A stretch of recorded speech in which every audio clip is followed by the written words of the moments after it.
आपल्या अहिल्यानगर महापालिकेच्या निवडणुकीच्या प्रचारार्थ आपल्याला संबोधित करण्यासाठी उपस्थित राज्याचे लाडके आणि लोकप्रिय मुख्यमंत्री माननीय देवेंद्रजी फडणवीस साहेब या सभेकरता त्यांच्या सभेत उपस्थित आपल्या महाराष्ट्र विधान परिषदेचे सभापती माननीय राम शिंदे साहेब, ज्येष्ठ नेते माजी मंत्री माननीय बबनरावजी पाचपुते, विधानसभेतले माझे सहकारी श्रीमती मोनिकाताई राजळे, सन्माननीय आमदार विक्रमजी पाचपुते, भारतीय जनता पक्षाचे जिल्ह्याचे अध्यक्ष माननीय दिलीपजी भालसिंग, उत्तर नगर जिल्ह्याचे माननीय नितीजी दिनकर, नगर शहर जिल्ह्याचे अध्यक्ष अनिलजी मोहिते, माजी नगराध्यक्ष आणि माजी अध्यक्ष माननीय अभयजी आगरकर, ज्येष्ठ नेते माननीय सुनील रामदासजी, भारतीय रिपब्लिकन पक्षाचे सन्माननीय अशोकराव गायकवाड, इतर आपल्या ज्यांच्या नेतृत्वाखाली आपण ही निवडणूक लढवतोय, आपले युवा आमदार माननीय संग्रामभाई जगताप, माजी खासदार डॉक्टर सुजय विखे पाटील, अक्षयजी कर्डिले, व्यासपीठावर सर्व उपस्थित पदाधिकारी, माननीय मुख्यमंत्र्यांना पुढच्या सभेला जायची घाई असल्यामुळे आपला अधिकचा नाव घेऊन मी वेळ घेणार नाही. ते सर्व मान्यवर मला क्षमा करतील.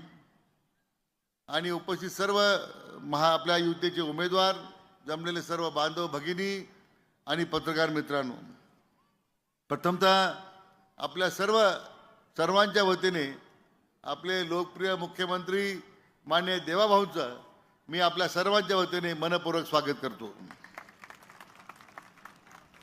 ही जरी आपली प्रचाराची सभा असली तर मला वाटतं आदरणीय मुख्यमंत्री महोदयांना आपल्या सर्वांच्या वतीने सांगायचं आहे की हा महाविजयाची सभा आहे. हा महासंकल्पानिमित्तानं आपण या ठिकाणी करणार आहोत.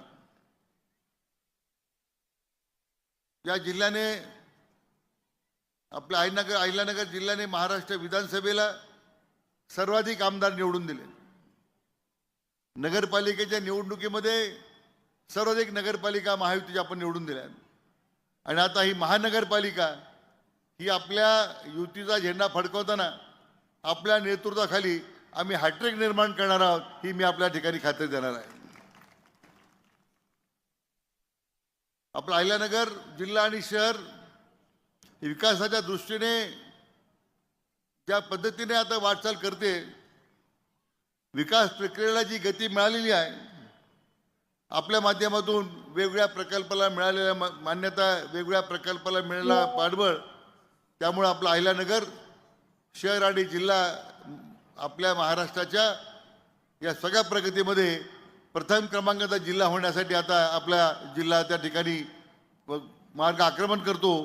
आणि आपला असाच आशीर्वाद आणि पाठबळ आमच्या अहिल्यानगरवासीयांच्या पाठीमागे उभा आपण करावं, अशी विनंती या निमित्ताने मी आपल्याला करणार आहे. अहिल्यानगरचं नामकरण अहिल्याबाई पुण्यश्लोक अहिल्याबाई होळकरांच्या 300व्या शताब्दी निमित्तानं आज आपण त्या शहराचं नाव आपण दिलं. अहिल्यानगर जिल्ह्याला अहिल्यानगरचं आपण नाव दिलं. आणि एक ऐतिहासिक असा निर्णय करताना अनेक वर्षांची आपल्या अहिल्यानगरवासियांची आपण मागणी पूर्ण केलेली आहे.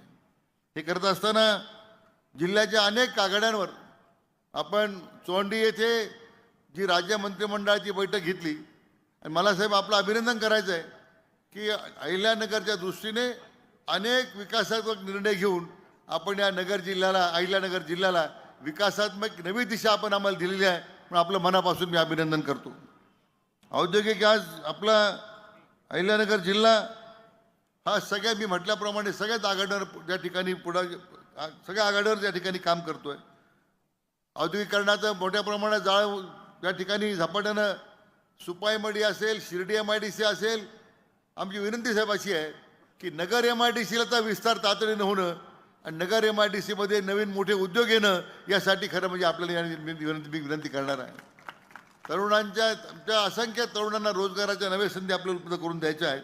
आणि त्याकरता मला वाटतं आपल्या दृष्टीने येणाऱ्या MIDCचा विस्तार करताना मग अहिल्यानगरच्या विद्यमान नगर असलेल्या MIDCचा विस्तार करताना आणखीन MIDCच्या करता जागा उपलब्ध करून मला वाटतं उद्योगाचं नवं जाळं आपण निर्माण करण्यासंदर्भात आपण प्रयत्न केले पाहिजे.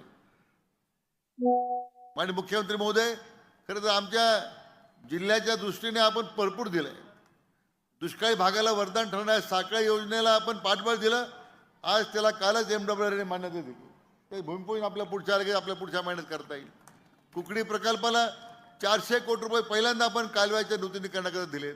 प्रवाह कालव्याला दिले, गोदावरी कालव्याला 400 कोटी रुपये दिले. मला वाटतं राज्याच्या स्थापनेनंतर आपला जिल्हा दुष्काळमुक्त करण्यासाठी सर्वाधिक निधी कोणी दिला असेल तो आपल्या देवाभाऊने दिला, आपल्या लोकप्रिय मुख्यमंत्र्यांनी दिला. आणि तेच उद्याचं पाठबळ त्यांचं आपल्याला अहिल्यानगर शहराच्या विकासाकरता मिळणार आहे. या जिल्ह्याचा आणि शहराचा विकास आपलं सरकार दिल्लीमध्ये आहे, राज्यामध्ये आहे आणि राज्याचं नेतृत्व आपले लोकप्रिय मुख्यमंत्री माननीय फडणवीस साहेब करतायत. मी आपला खात्री देऊ इच्छितो की साहेब आपण आम्हाला पाठबळ द्या. मी आपल्याला आमच्या या तमाम जनतेची आपल्याला सांगतो की उद्याच्या 15 तारखेच्या निवडणुकीमध्ये युतीचा झेंडा 100% या महापालिकेवर फडकल्याशिवाय राहणार नाही, अशा प्रकारची खात्री मी आपल्या जनतेच्या वतीने देतो. जसं आपण महाराष्ट्र आता थांबणार नाही असं म्हटलं, तसं आता आमचा अहिल्यानगर जिल्हा सुद्धा थांबणार नाही. काय करणार नाही? अहिल्यानगर जिल्हा हे मात्र साहेब आपल्या या निमित्तानं खात्री देतो. शेवटची विनंती करतो, आमच्या जिल्ह्यामध्ये मोठे फ्रॉड झालेले आहेत. या सगळ्या मोठ्या कंपन्या तयार झाल्यात. सिस्पी आहेत, ग्रोमोर आहेत, क्लासिक, ब्रिज सोल्युशन आहेत. इथं बसणारे हजारो लोकांचे पैसे बुडाले. आणि या पाठ्यामागे कोण आहे मी सांगण्याची गरज नाही. राजकीय वरदास्त आहेत, दिल्लीला गेलेत, त्यांच्या नेत्याला घेऊन गेलेत, देशाच्या गृहमंत्र्यापर्यंत ते भेटण्याचा त्यांनी प्रयत्न केला. आमची विनंती साहेब असे की या हजारो लोकांच्या ज्या काही गुंतवणूक त्या ठिकाणी बुडाली, 5-5 हजार कोटी रुपये साहेब त्यात गुंतलेले आहेत. आमची मागणी आहे की आपण CBI मार्फत त्याची चौकशी झाली पाहिजे, अशा प्रकारची विनंती मी आपल्याला करणार आहे. आणि म्हणून मी अधिक वेळ घेत नाही. अनेक गोष्टी बोलण्यासारख्या आहेत. खरं म्हणजे या शहराच्या विस्ताराबरोबर आम्ही एक सीना माझ्या जलसंपदा खातं साहेब आपण दिलं. या सीना नदीचा संपूर्ण जो परिसर आहे तो आता आम्ही एक नव्यानं त्याचं पूर्ण सौंदर्यीकरण करतोय की आमचा नगर शहरातला नागरिक त्या सीना नदी जाऊन मोकळेपणाने फिरला पाहिजे. अशा प्रकारचे काही नवीन प्रकल्प आपण शहराच्या दृष्टीने घेतोय. मी पुन्हा एकदा विनंती करतो, MIDC असेल, रेल्वे असेल, विमानतळ असेल, शहराचा विकास असेल, आमची विनंती आमच्या शहरवासियांच्या वतीने साहेब आपल्याला आमचं अहिल्यानगर शहर अहिल्या देवींच्या नावानं आता ते ओळखलं जातंय. आपण आमचं शहर दत्तक घ्यावं अशी मी आपल्याला विनंती करणार आहे. मुख्यमंत्री मोदी दत्तक आपलं शहर घ्यावा की नाही हात वर करून सांगा, घेतलं पाहिजे साहेब. ही आमची जनतेची मागणी आणि ती आपण मागणी पूर्ण करायला अशी अपेक्षा करतो. पुन्हा एकदा आमदार संग्राम भाई असतील, डॉक्टर सुजय विखे पाटील असतील, अन्य भारतीय जनता पक्ष, राष्ट्रवादीचे सगळे असंख्य नेते आहेत, यांच्या वती हे या सर्वांच्या प्रयत्नानं आमच्याकडे हा जुना नवा हा काय फार वादाचा मुद्दा नव्हता. समज गैरसमज काय असतील तर आम्ही आमच्या घरात बसून आम्ही ते मिटवतोय. जाहीर प्रदर्शन आम्ही होऊ दिलं नाही. मी आमच्या सगळ्या भाजपच्याही नेत्यांचं मी मनापासून कौतुक करतो की आम्ही सर अंतर्गत बसून आम्ही आमचं मिटवलं, आम्ही एकत्र बसून चर्चा केली आणि शेवटी आपलं नेतृत्वाखाली आम्ही काम करतो. आदरणीय विश्वनेता प्रधानमंत्री नरेंद्र मोदी साहेबांच्या नेतृत्वाखाली आम्ही काम करतो.